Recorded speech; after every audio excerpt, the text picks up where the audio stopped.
well, I guess we can do introductions. So again, my name's Harriet. Thank you guys so much for the attendees. Thank you for joining, and thank you so much to our panelists.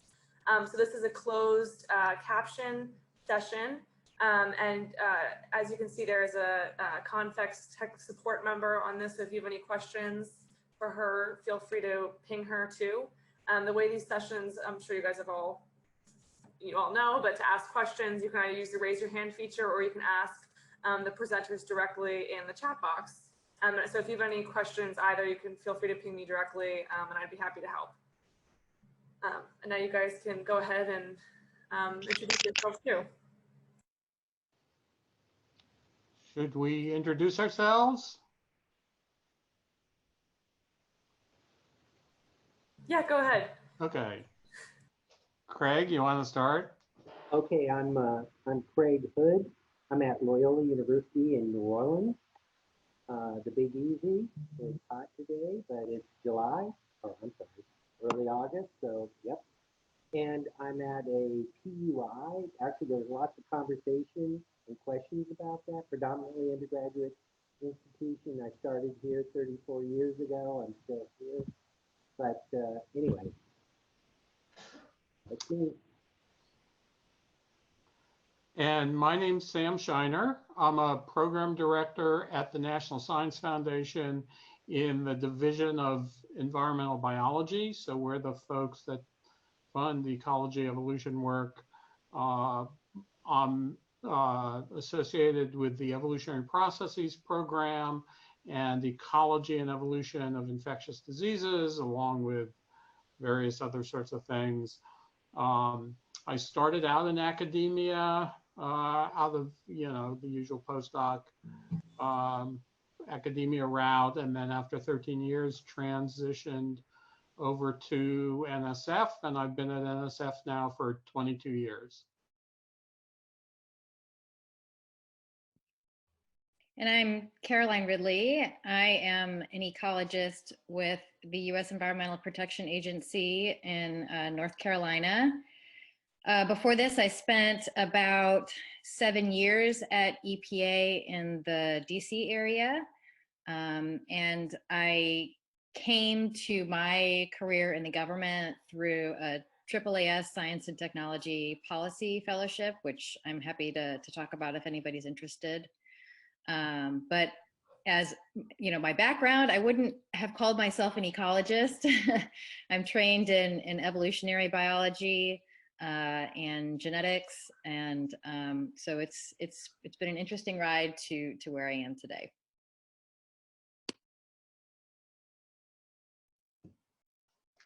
I'm Bethann Merkle, and I am also not probably officially an ecologist. I'm also an accidental academic. I came to all of this from a couple of other past lives as an outdoor educator and in nonprofit management, science journalism, and I ran my own science communication consulting business for a few years before sort of finding my way into academia. So I have a few different angles on all of this, and ESA played a really important role in me becoming more interested in an academically allied career. So I'm happy to chat about those sorts of things too. And I'll just say, I'm both an ecologist and an evolutionary biologist, which is its own interesting bit of career trajectory within the academic research field. But so question. Are Tiffany and Damian here? Hmm. We had 2 other panelists lined up for our group.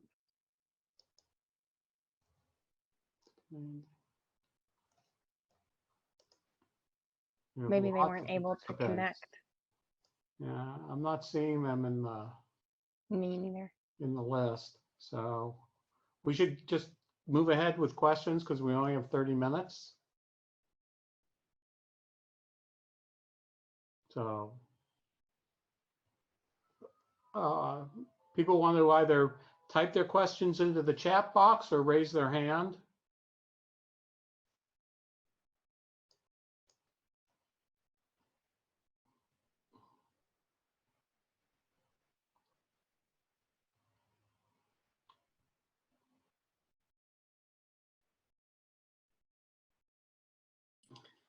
Sure, I think I can answer a question since there's silence and we have your guys' time. I was wondering what's kind of one piece of advice or maybe one thing that you learned during your career that you feel has been really helpful to your success?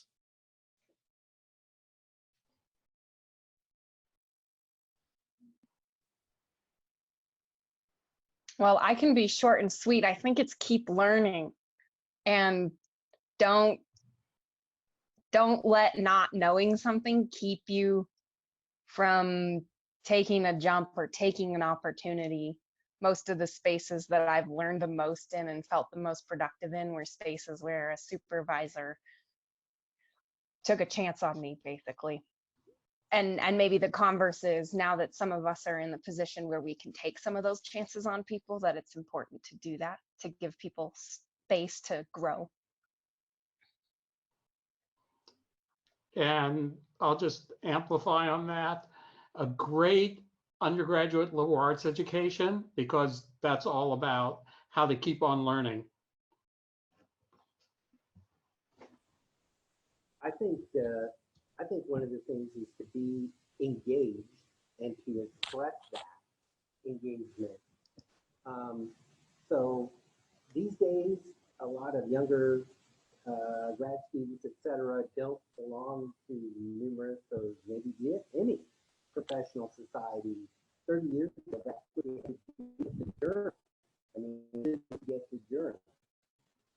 But anyway, being networked, I mean, how many people publish single-authored papers, you know? And so developing those skills to be able to be a networker and engage with people is really important. So the first question in the chat box says, for those in government jobs, it seems like advice for getting these jobs or interviews often comes down to, it's not what you know, but it's who you know. What advice do you have for making those connections? Anyone want to, Caroline, you want to say something about that? Yeah, I wanted so badly, when I first was thinking about a career with government, to think that it really was just my resume that was going to do the sort of the speaking on my behalf. But I have definitely come around to the view that you have to know people. That's highly beneficial to working your way through some of the the bureaucratic hoops to get into a position in government. So how do you get to know those people? Well, I mean, I think I, like a lot of people, got into the area of science policy through a fellowship. And I think, do you need to quote unquote know people to have those sort of short-term experiences inside of government? No, not necessarily. You have to be willing to sort of have a clock on your position and not be landing in, the career you're going to end up in necessarily. But I think that's a great, if you can position yourself to get, a fellowship or some sort of short-term position within government, you're just in a great spot to do all kinds of networking. So I would encourage people to look at those as a stepping stone to more permanent positions within government. So here's a question from Elizabeth Barnes. What's one thing you wish you had done differently in your career path? Anyone want to jump in on that? Craig? Well, I was advocating to make sure that you're engaged in your network, and I was when I was a grad student, very much so. I came from a very large lab, involved in lots of ESA and Mammal Society and other societies as well. When I got to my institution, I didn't keep some of those networks going because I had the view I need to just start from scratch. And I think that was a wrong view. But all my best papers, and I have had some even being at a PUI, and best research has been collaborating both within and especially outside of my institution.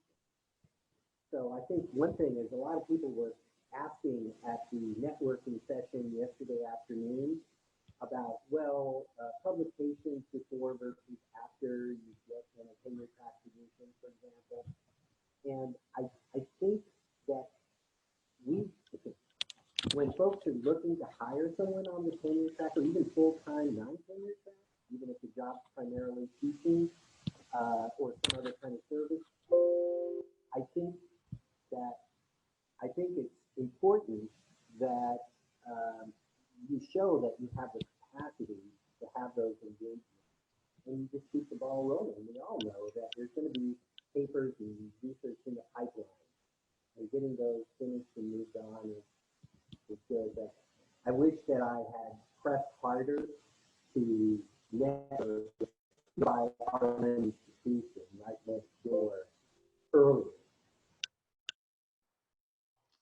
Okay, so from Elaine Freeth, do you have recommendations of where someone of a non-traditional student line and of older age can go for paid opportunities to launch their career?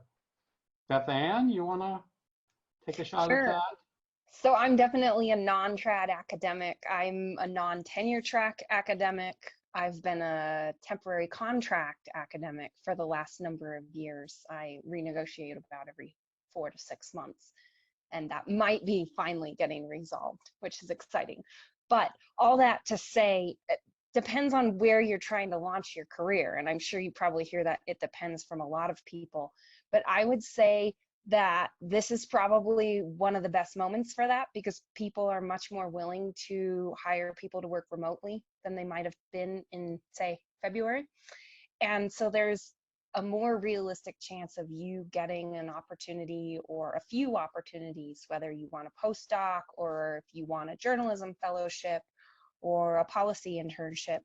Those things are probably a little more available remotely. So if we make a couple of assumptions, which don't hold true for me. I don't have children, for example, so there are things that would make me a little more agile. But for a lot of non-trad folks, there are things that are tying them to where they are. I think trying to hop on the opportunity that the world going virtual has given some of us right now would be really smart. And past that, what Craig is saying and what Carolyn is saying are hugely important. Don't try to do this alone. You'll feel alone. And there are people out there who know people who could either do an informational interview with you where they just tell you about their career path and how it worked for them, and you can pick people's brains, and or potentially leverage the relationships that you do have. And really quickly, to put a plug in, if you don't know about the Thesis Whisperer, she's an academic and she researches and does intervention and practice around helping people finish their PhDs, but a lot of her stuff is really relevant to early career folks and also to master's students. And she has a set of blog posts around thinking about networking, not as something sort of creepy and where you're asking people for things all the time, but as reciprocal community building. And I think it's a really productive way to think about how you build your relationships and, like Craig said, how you maintain them throughout a career. So then we have from Stephen Elser, what don't you like about your current position? Well, I'll answer that one. I love my current position. I feel really lucky. I happen to land in a great unit within NSF, and if I hadn't loved it, I wouldn't still be here. I don't know if anyone else wants to say anything on that. Yeah, I can take a stab at this. So when I joined EPA, it was under the last administration, and there was so much activity. So many things to be proud of. I would be on the job and you know, there was some announcement that came out and I would cry because I was so proud. And, you know, the pendulum has really swung. And so I do dislike watching those policies that I helped provide the science for be undone. But, you know, I'm trying to take a cue from, you know, one of my friends who retired last year, which is, you know, I mean, careers are long and you look at making an impact across a much longer period of time than a single administration. So, you know, I'm trying to keep that in mind and try not to get too down about what's happened in the last few years. But, you know, it doesn't feel great on some days. I would say one thing, the pendulum goes one way, it can go the other way. In fact, usually it does. Thank you for saying that. But look, I feel great that I stayed at the same predominantly undergraduate institution. The thing that right now, as you know, with regards to research, especially but also you don't have all those layers of professionals. And science is, and ecology is a people game. We don't have grad students, we don't have postdocs, we don't have tech. And not having those layers is something that you can't really make up for. And let me say, just watching the chat, there's a whole bunch of chats that got started about asking questions about questions. You know, should you pursue a Ph.D. or not for physicians in ecology? Are you overqualified once you pursue a Ph.D. if you're not going to finish that position? A whole bunch of related questions like that. And that's something that we're grappling with right now in making hires because we've had 3 retirements of tenured full professors in the last 2 years and 0 tenure track.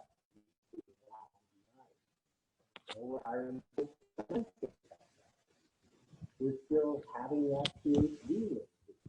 But you know, there are folks that are master's level folks who do especially the teaching that have lots of other skills. And we're trying to grapple with, you know, those are people that we need right now. At our institution, probably covers a lot of those. But I think that's a hard question. Similarly, a couple of people asked, and I think it came out in the networking too. What about gap years between undergrad and masters and PhD between PhD? And I think it's just as far as what's that going to do for you? Well, it depends on what you do during that gap.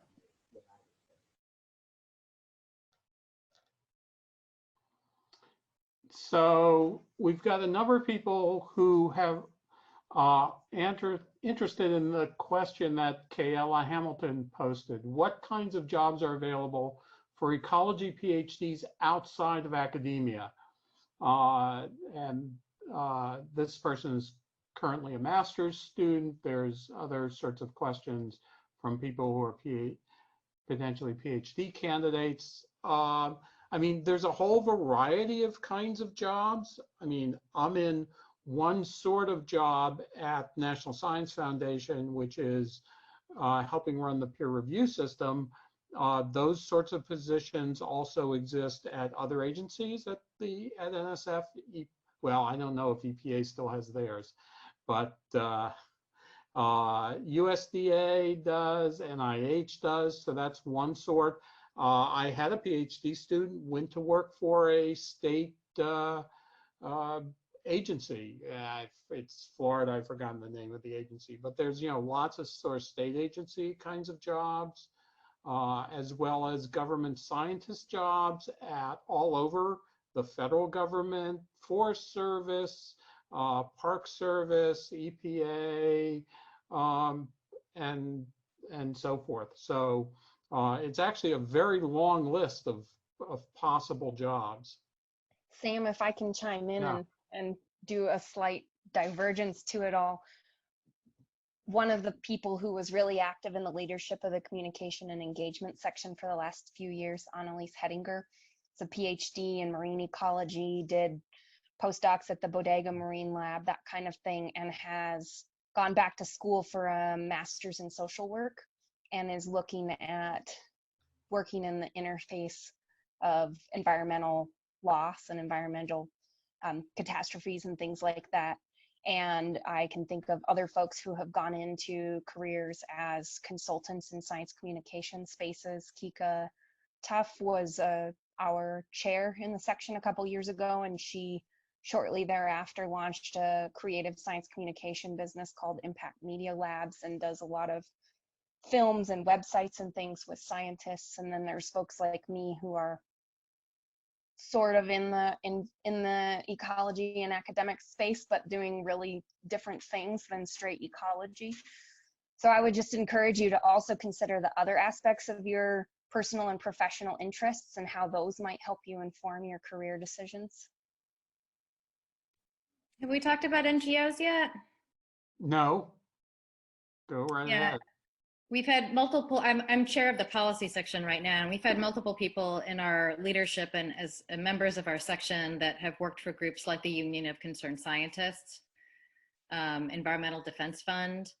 There are quite a few others that, you know, have people on staff that have a background in science. And, you know, even places like the Nature Conservancy, it's a really interesting mix of they're people, they're field scientists. And then they also have people who are more on the side of science communication. So, you know, check out the NGO space as well.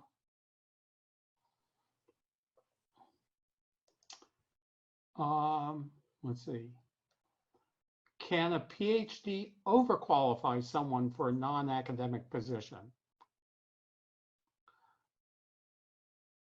I don't think so. Yeah, I don't think so either.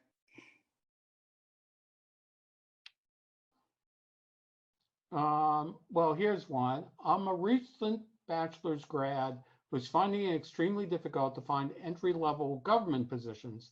How would you recommend overcoming the 2 years plus required experience, especially in a pandemic when it's hard to get experience outside of the house? So are there any of these sectors where you think it's easier for someone just out of school to get a job? So for example, you think an NGO position, you know, NGOs are an easier place to start? I would say, and Carolyn, I'm interested in your take on this, that it might depend very much on what you want to do at that NGO. If you want to be a data scientist with them, you better have some chops, right? And that means that while you're in school, you should be taking data classes and learning how to do a lot of analysis and data management kind of work. On the other hand, if you're looking for policy or public engagement kind of roles in nonprofits, those, in my experience, have been spaces where, again, you probably need to have a credible background, but you might also be granted some grace to grow into that position. There are absolutely opportunities for getting better at that kind of work while you're in school too, if that's a direction you think you want to go. I know folks who did PhDs and then went and did AAAS policy fellowships or night journalism fellowships and then shifted into really different work than what they thought they were going to do, even coming out of their PhD. So I think it's worth trying some of those other spaces too if you're not sure, but maybe open to those options. And that doesn't necessarily answer the question about how to get that experience right now. So another potential route is the Peace Corps. So we're actually in my unit at NSF, a lot of the non-program officer positions with the administrative support staff, almost all of them now have been coming from the Peace Corps because it gives you lots of experience. Plus, it's a federal government job.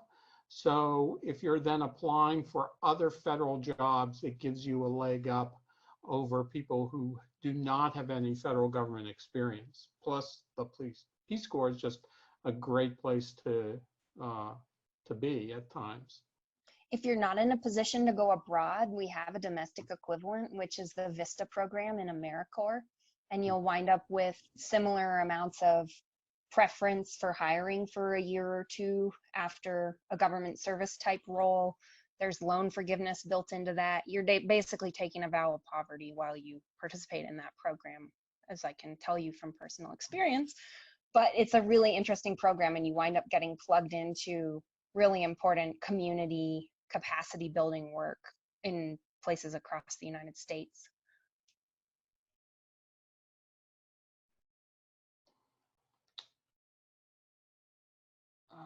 Let's see, scrolling through. Actually, there's a lot in the chat, a lot of people giving advice back and forth, which is great.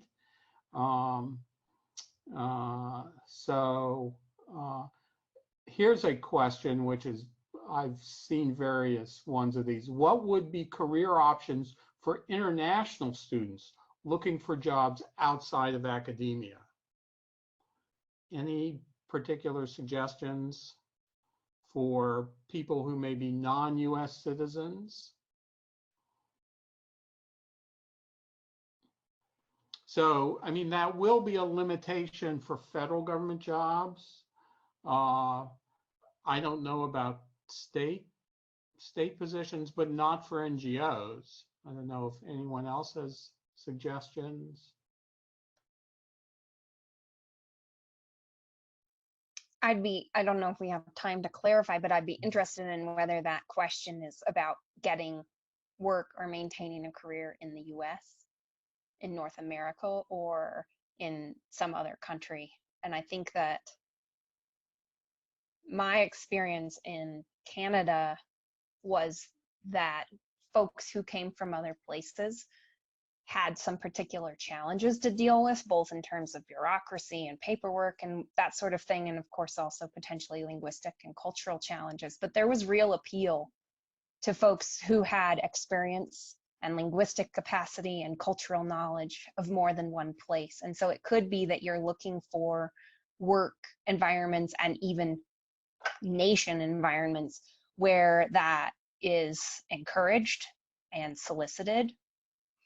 And maybe you're going to be strategic about places that are encouraging immigration and are looking for folks with PhDs and prioritizing them when they're going through visa granting processes and things like that. So we're almost out of time. I'll try to answer. There's one more, actually sort of a pair of questions which are related. One person was asking about gap years, and then another one specifically about Peace Corps and whether or not those are going to affect the potential for an academic career. And I would say, in general, not. That, you know, if you're interested then in going into a graduate program, the broader your experience is, the better, because in the long run, those broad experiences will really enhance your ability to do research. I'll add on to that.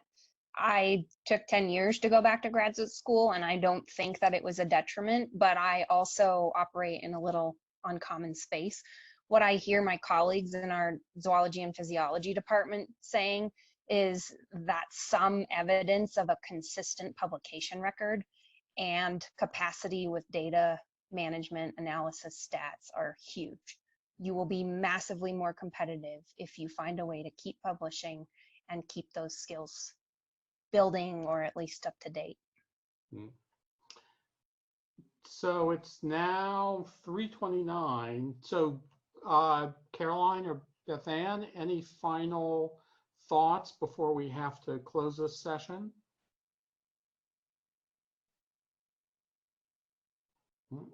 Okay. Okay. Well, I would just say that you know, if you want to follow up at some point, please find me in the program and connect. I'm super happy to follow up with any questions that did not get answered. I'm actually going to try and grab the chat. So, you know, if you want to drop a private chat message to me with your contact info, we can do it that way too. I'm just happy to see so many of you interested and engaged in the session. Yeah, and if you want to contact me, if you go to the NSF website and just put Scheiner in the search box in the upper left-hand corner, you'll come up with my contact information. As far as I know, I'm the only Scheiner at NSF. Feel free to follow up with me too. And Caroline, if any of those questions are questions that you'd be willing to dump into the comments thing within our session, we could probably all maintain that conversation. That's a really good idea. Yeah, I'll reply with to the discussion board. Okay. Well, thank you all, and thank you for taking your time to listen to us, and have a good rest of the meeting. And thank you, panelists. You guys were great. Thank you so much for all your help.